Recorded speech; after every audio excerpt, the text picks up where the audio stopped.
Hi, everybody. This is Jenny Guthrie from Glow Medical Aesthetics. I'm the owner here. I'm a nurse practitioner, and I have the pleasure of being able to speak with Dr. Tedesco today. Hi, everyone. Hi. And so we're here to just talk about some of the things you do. Sure. Can you tell us a little bit about credential yourself Sure for thing. us? My name's Dr. John Tedesco. I own Green Country Surgical Arts in Tulsa, Oklahoma. I'm also the medical director here at Glow, and I am triple board certified in general surgery, cosmetic surgery, and facial cosmetic surgery. So I do a little bit of everything. Yeah, well, very good. So we're here today. We're going to be talking about breasts. We had some suggestions on what to call the talk. Anyway, one of it was called Titty Talk with Tedesco was one of the options, but we just went with breasts. But I'm just saying, we have like creative ideas around here. So anyway, just have some questions. So Cool. How do you approach patient consultations to ensure their goals and expectations are aligned with realistic outcomes? That's a great question. One of the most important aspects of my job is to do that exact thing. What we want to do, I feel, in order to give the best results to a patient, you want to make sure that their goals are aligned with yours. If they're not, sometimes patients will be disappointed, or I'll be disappointed. Right. So it's important to ask a lot of questions, take a lot of photos, look at them together. Sometimes I'll even find a patient that looks similar, and I'll say, this is what I'm thinking for you. Does that also match what you're trying to accomplish? And we do very thorough history and physical so that we can make sure that we're always staying on the same page. Yeah. It's amazing how sometimes those pictures provide more objective information than just looking at yourself in a mirror. Exactly. You know? That's a really important part of it, for sure. So some questions that we had come in were about, with regard to breast reductions, if somebody should lose weight before having that procedure. Well, let's be realistic here. Everyone should lose weight before any procedure, period. The closer that you are to your target goal weight, the better your outcome. The better your heart works, your lungs work, your blood vessels work. So always the closer you can get to your goal weight, the better you'll do. Yeah. Sometimes that's unrealistic for some patients that have trouble losing weight. So we do our best, right? So we make some compromises here or there. In breast reduction surgery, definitely the risks are lower if your BMI is lower. So it does help to lose weight ahead of time. A lot of patients, a lot of times their breast size and shape won't change with that weight loss. Isn't that interesting? And that's where the breast reduction surgery is so valuable. And that's part of the reason why it's the #1 patient satisfaction surgery that we do. Interesting. In all of cosmetic surgery, patients are the most happy with breast reductions. Isn't that awesome? It is. So they had another question that we had was, how long after breast reduction do they have to wait to do exercise? Great question also. My general philosophy, all right, I like for patients to be active in their recovery. That's my #1 job that I generally give patients. A lot of studies lately have proven that you get better faster and you have fewer complications the more that you walk. Get the blood moving, get your lungs moving, blood clots, pneumonia, those types of things can happen after any surgery, and those risks are mitigated the more that you walk. Yeah. So you would probably avoid lifting, using your arms for a period of time, but walking would be okay. Exactly. There's a lot of stitching that goes right onto the pec. So really it's pec exercises that are limited. But other than that, I want you up and at 'em and back to normal. A lot of times getting back to work is good for you because it gets you up, gets you moving, gets you out of the house. So I encourage patients to get back to normal immediately, do the treadmill, do the walking track, whatever it might be. And patients often underestimate how valuable that walking is. Yeah. What about, I'm sure it helps with edema and swelling because it gets everything mobilized Correct. and moving. But what about patients that are like into CrossFit, cardio kickboxing, like these Ironman type people? How long would they need to avoid those kind of activities? Great question. So like I was just kind of hinting at, those patients that are heavy into exercise are usually very surprised by how little they'll lose of their fitness by walking. Yeah. So in other words, let's just say probably the longest that they have to wait is tummy tuck. That's 6 weeks, really. Yeah. With breast reduction, it's less, probably 2, and then we kind of see how you're healing. Okay. But with a tummy tuck, if you're off for 6 weeks and you walk during that whole time aggressively, by the time you get that 6-week release, you're pretty much right where you left off. Yeah. You'll lose very little. Okay. Well, very good. Yeah. Do we have any other questions or anything? If anybody who's watching has questions, feel free to send them in to us and we can answer them live on the spot. Right on. So this is a good question on augmentation. Should you wait until after you're done having children for a breast augmentation? Great question. We all know that bodies change dramatically with pregnancy and breastfeeding and so on. So there's no doubt that things are going to change if you do anything cosmetic before pregnancy. So yeah, especially if somebody's on the fence that I might have another one soon, I encourage them to wait. Because if you don't, then you're going to probably need a revision after the pregnancy. And it may depend on their size before. I would possibly their breast size to begin with, because I know I had implants done before I had my son. And anyway, I had like no breasts. So it was a much needed situation for me because I just even to wear a swimsuit or anything.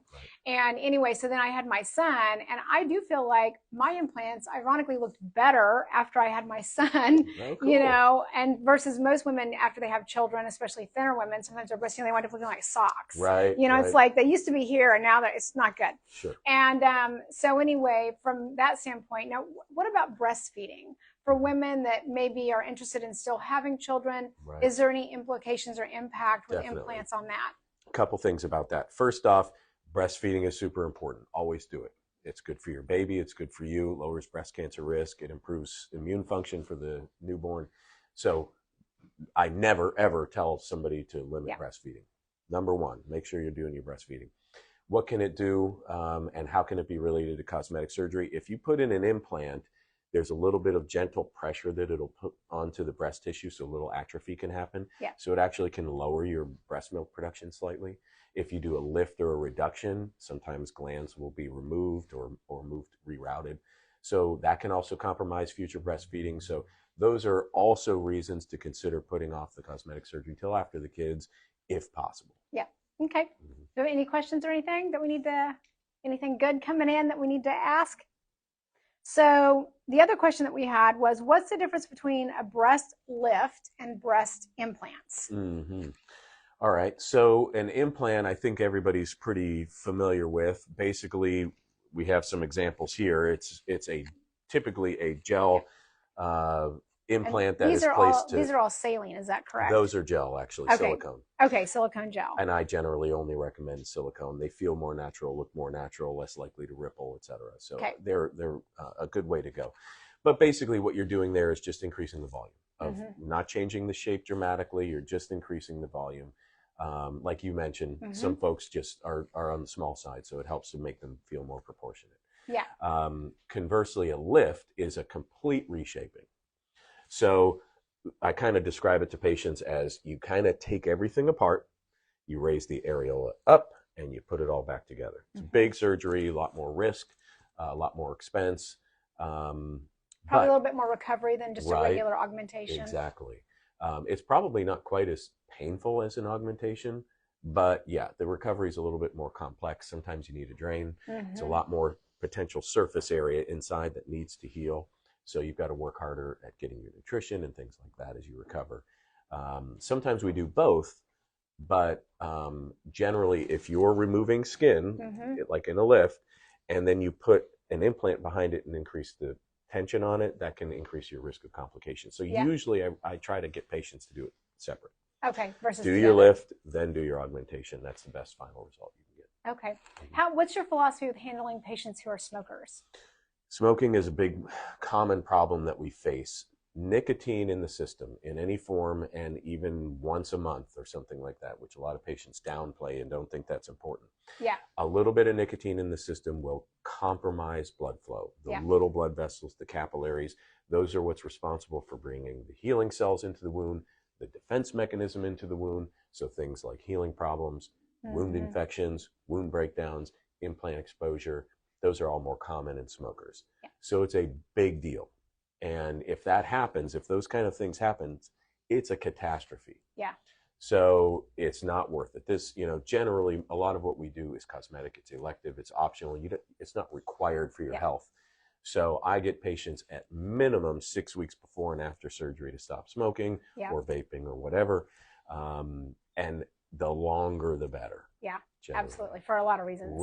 And I always offer to patients, I know it's difficult. The number one most likely success quitting strategy is just cold turkey. And finding the right motivation is an important part of that. And I always tell them, look, this is your motivation. Yeah. This will help make you feel better about yourself, get your confidence back, etc. And what better way to do that than to quit smoking and well, they're making the investment into themselves financially. You want to protect that investment and be as point. healthy as possible. And of course, I always tell people, well, shoot, quit smoking, save the money that you were spending on all of that, and then put it in a jar and then use it to pay for your Botox. There you go. Or use it to pay for, a laser, or use it to pay for filler or something, take a vacation. I mean, right. Do something positive. Great point. With it. Yeah, I forget about the finances because you're right. Smoking is expensive. It's very expensive. Yeah. I mean, people complain about how expensive Starbucks is, but Right. but it's expensive to smoke, and Exactly. it costs you a lot in your life down the road too. It's expensive in more ways than one. No doubt. So we have a quick question from one of our followers. Do you still suggest for implants to be exchanged every 10 years? Has that policy changed? Good question. Yeah, great question. The question is, should implants be changed every 10 years? According to the manufacturers, mostly I use Mentor. I also use Allergan implants. According to the manufacturers, yes, they recommend changing them every 10 years. They're warranted for 10 years. Right. So if you get in a car accident and one ruptures, it gets replaced for free. OR, anesthesia, surgeon's fee, implant within that 10 years. Yeah. Exactly. So that's one reason to get them changed every 10 years is so that you're always protected by the warranty. But they're also, when you do your implant exchanges and you get a fresh implant, you get an evaluation, you can check to make sure nothing's going wrong or it's not silently ruptured or some other complication with it. So we do recommend every 10 years that you change your implants. Do you like to see your patients, say somebody comes in and receives implants, do you like to see them annually, or do you have any kind of a follow-up or touch points that you keep with them for the long haul? It depends. Especially in the higher risk patients, I tend to see them a lot more often. Yeah. Most of the time, if it's a routine cosmetic breast augmentation, they don't need to see me, but they do need to follow up with their PCP to make sure they're still staying up to date on their mammograms and things like that, routine screening. Yeah. And especially if there's some sort of healing problem, then they'll be seeing me more often. But oftentimes, usually when you get to the 6-month mark, things are pretty healed. It's follow-up as needed after that point for most patients. Okay, well, very good. That was a really good question, by the way. Thanks for asking that. So would you tell everybody, those who are watching and who will watch this later, how can they reach you? Great question. We are located at 121st and Sheridan in Tulsa. We're in, I think it's 11911 South Oxford Avenue, Suite 200. Green Country Surgical Arts is our name of our business. Our phone number is 918-600-0026, and our website is greencountrysurgicalarts.com. And I think when we repost this, we can have all of that, linked there as well to help people get in touch with you. And again, we're Glow Medical Aesthetics, and we're located at 61st and Sheridan, and we do all the non-surgical things. You do the surgical things, and then we're doing non-downtime or minimal downtime laser procedures, peels, all the injectable fun with HA fillers, threads, skin rejuvenation, and all of that good stuff that we do. So anyway, do you have any final thoughts or anything? This was a great first talk. I'll look forward to doing it again. Yeah, we're planning on doing these once a month moving forward. We need to figure out the next one, but we're thinking the first Thursday of the month. We will let you guys know if that changes or we don't do that. But thanks for your time today. Thanks for watching. We appreciate all of you, and have a great day. Thanks for joining us.